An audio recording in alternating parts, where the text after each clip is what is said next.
Okay, so think about a story, any story, that you really love. Like maybe you first read it in a book, right? Yep. Right. But then, what happens when that story comes to life? You know, like when actual actors get up on stage and become those characters. Yeah. That's basically dramatization, and it's a huge part of how Shakespeare makes Romeo and Juliet so powerful, even all these centuries later. Totally. This wasn't written to just sit on a shelf, Shakespeare wanted this play to be experienced. He wanted people to see it, to hear it, to feel it all happening live. Right, right. So in this deep dive, we're going to explore exactly how he used those techniques of dramatization to create this impact that still resonates with audiences today. Exactly. We're not just going to like recap the plot. I mean, Yeah. you've probably read it or seen a version, so you know the basic story. Right. Our mission is to dig a little deeper, to get into Shakespeare's like dramatic toolbox. Right. We want to figure out what tools he was using and, more importantly, how he was using them within Romeo and Juliet to make this story so incredibly engaging and, well, emotionally powerful. Yeah. For sure. So, ready to dive in. Let's do it. Yeah. Let's start with the foundation, the words themselves, the dialogue. Dialogue isn't just, characters talking. Yeah. It's really the lifeblood of a play. Okay, so when characters are talking in Romeo and Juliet, it's doing a lot more than just like telling you what's happening in the story. Right? Exactly. Shakespeare uses dialogue in all sorts of ways. So for us as the audience, it's one of the main ways that we figure out who these characters really are. Right. What they say, how they say it, even who they're saying it to. It all gives you insights into their personalities, their motivations, all that. Yeah. And then, crucially, dialogue also moves the plot forward. Conversations lead to decisions, sometimes to misunderstandings, and ultimately they drive the action of the play. Mm-hmm. And of course, dialogue is essential for creating conflict, whether it's through a big shouting argument or just like a subtle exchange where you can feel the tension simmering. You can just feel it, yeah. And, it's interesting how Shakespeare changes up the language depending on who's talking. You have like the verse and then the prose. So what's the effect of that when you're experiencing the play? So what's so cool about this is that Shakespeare uses these different forms of language to instantly signal something important to you. For his noble characters, and especially in really emotional moments, he uses verse, specifically iambic pentameter. Like Juliet's famous balcony speech. "O Romeo, Romeo, wherefore art thou Romeo? Deny thy father and refuse thy name." Right. The formality of the verse, the rhythm of it, it makes the emotion feel so much bigger. Like it has weight and significance. Well, for sure. It makes those lines stand out. It's not how you or I would talk to each other. Right? Exactly. So then when you hear prose, what's that telling us as the audience? Well, if you notice, the prose, the more everyday language, is often given to the lower class characters in the play, Okay. which creates a sense of informality. It reflects how they actually speak. You get that right away. Right, right. It's a way for Shakespeare to show social hierarchies just through the language. Even the way the dialogue is structured adds to the dramatization. Okay. The back and forth of questions and answers, the agreements and disagreements, it creates this rhythm, a flow that's like how people really talk, even if what they're saying is pretty intense. It makes it feel more real, Yeah. Even though sometimes the language is so poetic. Right. And speaking of poetic, let's not forget how rich and beautiful Shakespeare's dialogue actually is. I mean, it's overflowing with metaphors, with similes, with these images that bring the story to life in a way that plain, straightforward statements just wouldn't do. Right. Think of Romeo's first words when he sees Juliet. "But soft. What light through yonder window breaks? It is the east, and Juliet is the sun." He doesn't just say, "Wow, she's pretty." He's using this metaphorical language to show us, the audience, how powerful this love at first sight is. Right. Like it really creates an image in your mind. And it's not just the big romantic stuff either, is it? Even the fights, how the feud is set up from the very beginning. Totally. So think about that very first scene with Samson and Gregory. Their crude jokes, the fact that they're ready to fight right away. It all shows us how deep and absurd this Montague-Capulet feud is. Right. From the very start, yeah. You see the tension, the hatred in their first words, basically, and that pulls you right into the conflict. It's like Shakespeare just throws us right into the middle of it, and you're like, wait, what's going on? Right. And then you have something like Mercutio's Queen Mab speech, which is also dialogue, but it has such a different effect on the audience, right? Yeah. It makes you think about how versatile Shakespeare's dialogue is and how he uses it to create different effects. So Mercutio's speech, It's full of vivid imagery, but it's more whimsical. Yeah. So it shows us this contrasting perspective on love and dreams. Mercutio is more cynical, he's less romantic than Romeo, and we get to see that through his words. Yeah. So with dialogue, Shakespeare isn't just telling the story. He's also revealing characters, building conflict, and even layering in these big ideas for us to consider. Right. Okay. So we've talked about the words, which are obviously crucial. But a play is not just an audiobook, right? You got to see what's happening too. Yeah. And that's where stage directions come in. Right. Stage directions are kind of like the playwright's secret instructions. They guide the actor's movements, and they give us information about the setting, the costumes, the props, all the visual things that help us understand what's going on. They help us, the audience, visualize the drama. And with Shakespeare, it's interesting because his original scripts didn't really have tons of detailed stage directions, did they? It's so cool to think about that. The original quartos and folios, they had very basic stage directions, mostly just like entrances and exits. Oh, wow. But later on, editors added more descriptive stage directions to help us modern folks understand what's going on. But even when there aren't a lot of explicit stage directions, Shakespeare often implies the action through what the characters say. Okay. So if a character says, "Draw thy sword," you know that's happening, even if it doesn't say "draw sword" in brackets. You can picture it in your head. Exactly. Yeah. So you don't always need super specific stage directions, but when they are there, they can be really powerful, can't they? Oh, yeah, for sure. Take the first stage direction in the play. It's short, but it immediately sets this tense atmosphere. It shows us that Verona is a place where violence can erupt at any moment. Yeah, right from the start. Like anything could happen. Right. And then later we have the stage direction. So now it's not just tension. We're seeing the feud explode on stage. Yeah, the fighting actually starts. Right. It's so visual. And then, thinking about later in the play, even if it's not written out explicitly, that image of Juliet drinking the potion and then lying down as if she's dead, Yeah. that's such a powerful moment visually. It really conveys how desperate her plan is. And then, of course, although we don't have the exact stage directions here, the ones for Romeo's death and then dies, those are incredibly stark. Yeah. Like you see the full weight of the tragedy right there in front of you. Yeah, it's the climax of everything. So stage directions, whether they're explicitly written out or just implied through the text, they're so important for bringing Shakespeare's words to life visually. Absolutely. Okay, so we've talked about how Shakespeare uses dialogue, and we've talked about how he uses stage directions to create drama. But then there's this other tool he uses to give us a glimpse into what's going on inside a character's head. Soliloquies? What's so fascinating about soliloquies is that it's like this moment where the wall between the stage and the audience kind of disappears. Okay. So a soliloquy is a speech that a character gives when they're alone on stage. And in a soliloquy, they're speaking their thoughts and feelings directly to us, the audience. It's as if we're overhearing their most private thoughts. Oh, wow. So it's like we're getting this inside view, like we're right there in their head? Exactly. Soliloquies are so valuable for understanding a character's motivations, their struggles, maybe even secrets that they're keeping from other characters. It allows us, the audience, to connect with them on this deeper level to understand their point of view. Okay. And like you said, soliloquies can also create dramatic irony because we know something that other characters don't. It adds this whole other level of understanding to the play, yeah. Yeah. So it's important to remember that soliloquies are different from monologues. Right, because in a monologue, a character is speaking to other characters on stage. Okay. And it's also different from asides, which are those little remarks made to the audience while other characters are around. Gotcha. Soliloquies are special because they're addressed directly to the audience, and they give us this pure, unfiltered look at what's going on inside the character's mind. Yeah. It's like internal dramatization, Right. It paints this vivid picture of their emotional state. So what are some key soliloquies in Romeo and Juliet that really stand out to you? Oh, there are so many good ones. So there's Romeo's, but soft. That's like speech in Act 2, Scene 2, right? Yes. That's where he's seeing Juliet at her window, and he's expressing just how overwhelmingly in love he is with her, like right then and there. We get his immediate raw reaction, Yeah.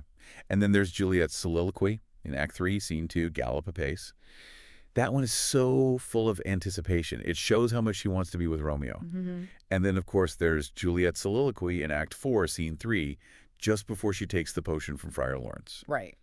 And that one's so powerful because she voices all her fears about what she's about to do. You can really feel her anxiety. It shows just how brave she is to go through with it. Absolutely. So those soliloquies really let us get inside their heads, understand what's driving them to make these choices.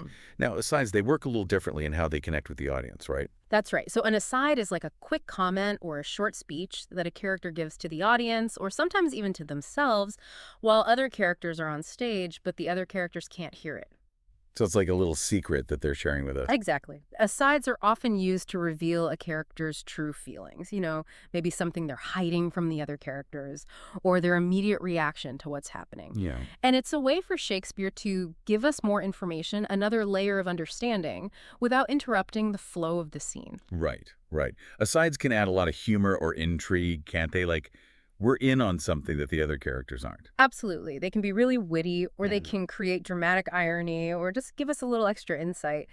The key things to remember are that they're short, and they happen while the main scene is going on. Yeah. It's this quick, direct connection between the character and the audience. So, do you have any favorite examples of asides in Romeo and Juliet?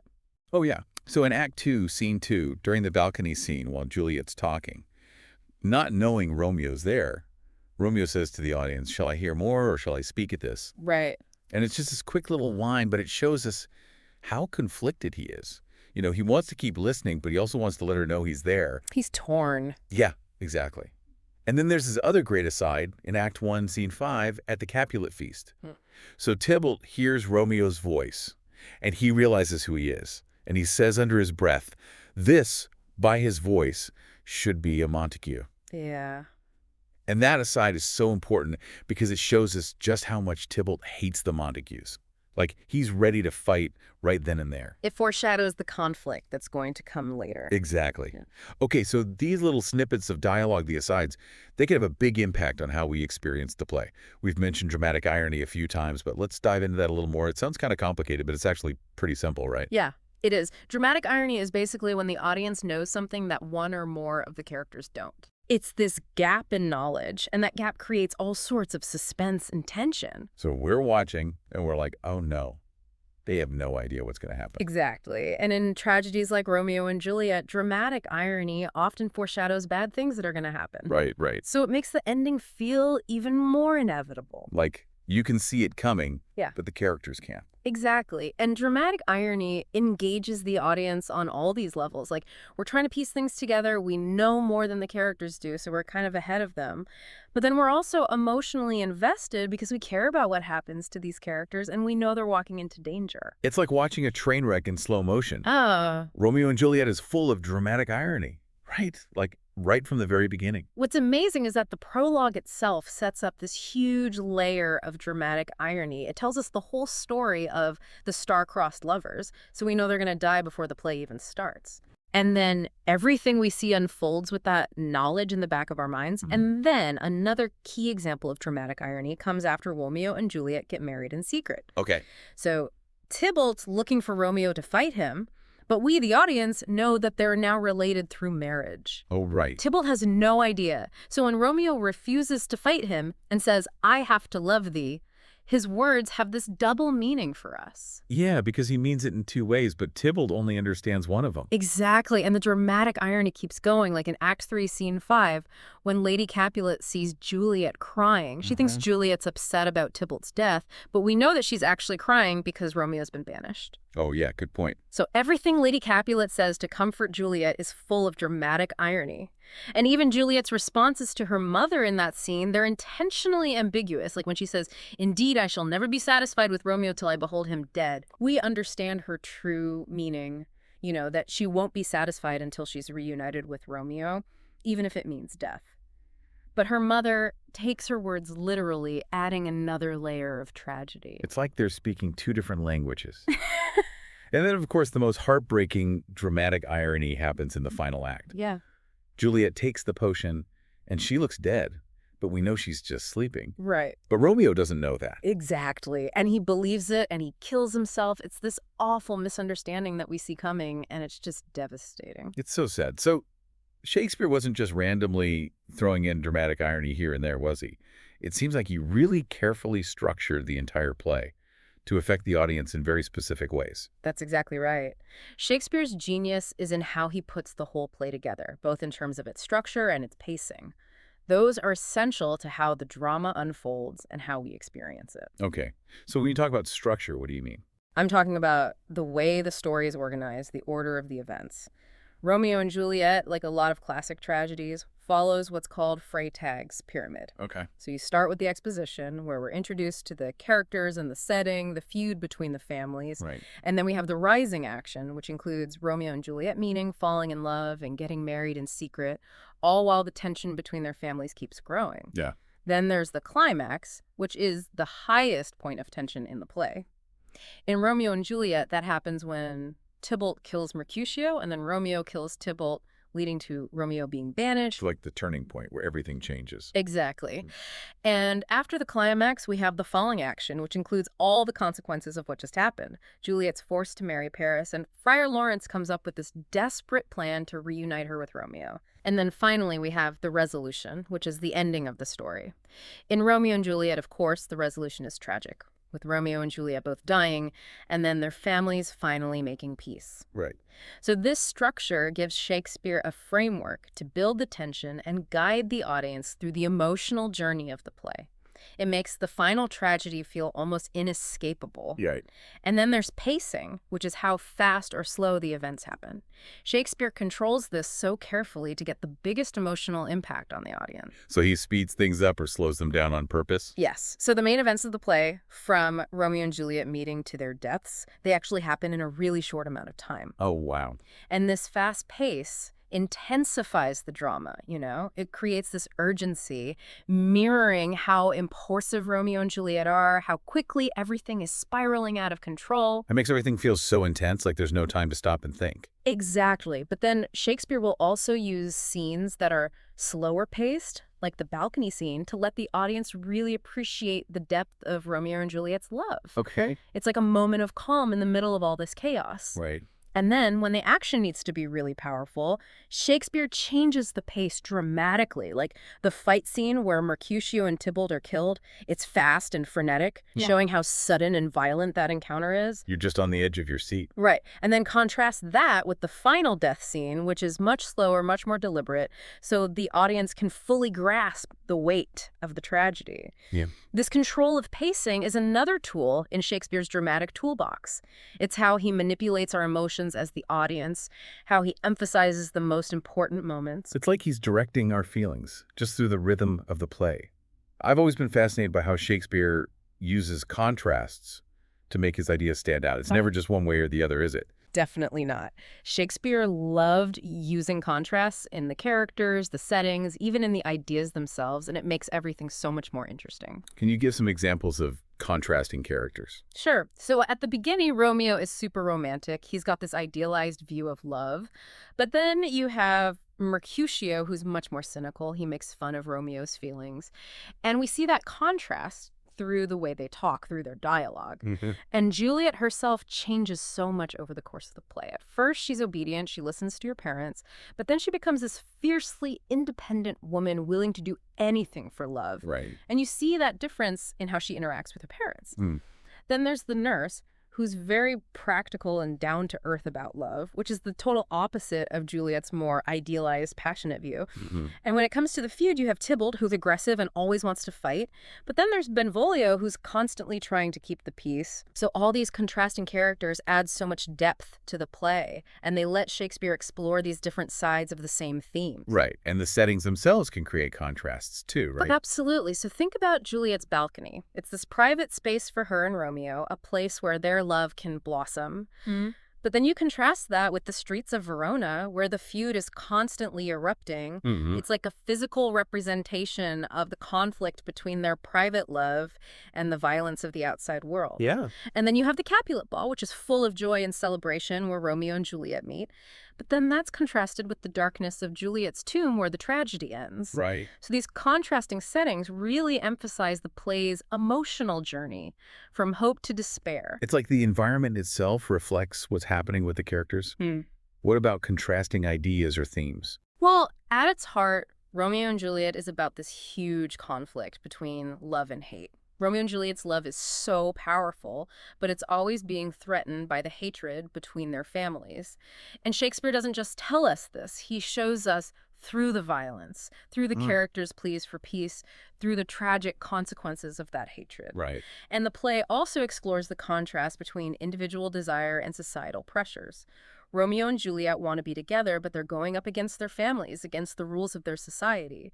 And that leads them to make choices that ultimately have tragic consequences. They're trapped. Yeah, and then there's this question of fate versus free will. The prologue suggests that Romeo and Juliet are destined to die, but their own actions also contribute to what happens. So we're left wondering how much control they really had. Right. And all these contrasting ideas are brought to life through what the characters experience through the events of the play. It's like a puzzle that we have to put together as an audience. So if someone's really trying to understand Romeo and Juliet, knowing about these techniques of dramatization, that's not just extra information, is it? Not at all. It's essential. It's key to really appreciating what Shakespeare's doing. Exactly. Understanding dramatization is crucial to analyze Romeo and Juliet because it gives us a way to look at the play's themes in a deeper way. Okay. For example, if we pay attention to how Shakespeare uses language, how he creates these passionate exchanges between Romeo and Juliet, then we can really grasp the intensity of their love. And all that dramatic irony, especially around their secret marriage and Juliet's fake death, it highlights the theme of fate and how tragic their deaths seem to be. Right. And the contrasting characters and ideas we've been talking about, they help us see those big conflicts that drive the whole story. It's like we're going beyond just what happens in the plot and getting to the real meaning behind it all. Precisely. And it's also important for understanding how the characters themselves develop. You know, dramatization lets us peek into their inner lives. Yeah. Like in their soliloquies, we hear their deepest thoughts, their changing emotions, and even those small stage directions, they can give us clues about what they're feeling. And then dramatic irony shows us things about them that they don't even realize themselves. Wow. So when we pay attention to how Shakespeare uses all these techniques, we get a much richer understanding of why the characters do what they do, how they change, and why their fates are so tragic. It makes you appreciate how much skill went into writing this play. So as we wrap up our deep dive into the dramatization of Romeo and Juliet, it's clear that Shakespeare wasn't just telling a story. He was bringing it to life for the audience. And he did that using this incredible range of techniques. Totally. From the beauty of his language to the impact of those simple stage directions, from the intimacy of the soliloquies and asides to the tension of dramatic irony, from the way he structures the story to the brilliant contrasts he creates. Shakespeare's dramatic toolbox was vast, and he used it masterfully to create Romeo and Juliet. So next time you read Romeo and Juliet or see it performed, keep all this stuff in mind. Really notice how Shakespeare uses these techniques to make you, the audience, feel all these things and to get his message across. And that leads us to our final thought.